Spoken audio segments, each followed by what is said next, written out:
চুতীয়া জনগোষ্ঠীক জনজাতিকৰণৰ দাবীত প্ৰধানমন্ত্ৰী, জনজাতি পৰিক্ৰমা মন্ত্ৰী আৰু মুখ্যমন্ত্ৰীৰ প্ৰতিকৃতিৰ দাহেৰে উত্তাল প্ৰতিবাদ।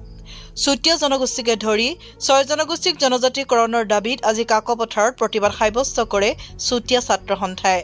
দেশৰ প্ৰধানমন্ত্ৰী নৰেন্দ্ৰ মোদী, জনজাতি পৰিক্ৰমা মন্ত্ৰীৰ জুৱেল ওৰাম আৰু ৰাজ্যৰ মুখ্যমন্ত্ৰী ডক্টৰ হিমন্ত বিশ্ব শৰ্মাৰ প্ৰতিকৃতি দাহ কৰি এই প্ৰতিবাদ সাব্যস্ত কৰি সমাগত বিধানসভা নিৰ্বাচনৰ আগত জনজাতিকৰণ প্ৰদান নকৰিলে বিজেপি চৰকাৰক এহিকনি দিয়াৰ হুংকাৰ দিয়ে সংগঠনটোৰ নেতৃত্বই।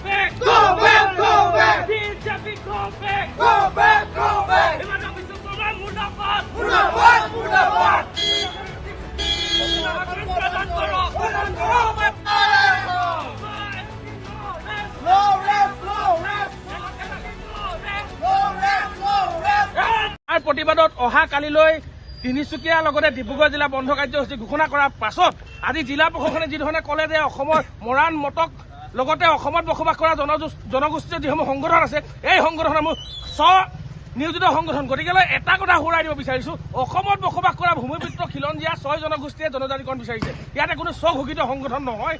অসমৰ লগতে তিনিচুকীয়া জিলা প্ৰশাসনে এটা কথা জনাটো উচিত যে তেওঁলোকৰ নেতৃত্বত যিখন বিজেপি চৰকাৰ আছে, এই বিজেপি চৰকাৰ 2024 নিৰ্বাচনৰ প্ৰাক মুহূৰ্তত যদি 6 জনগোষ্ঠী জনজাতিকৰণ মৰ্যাদা প্ৰদান নকৰে, তেতিয়াহ'লে নিৰ্বাচনী প্ৰাক মুহূৰ্তত তেওঁলোকক অসমৰ পৰা উফৰাই দিয়া হ'ব।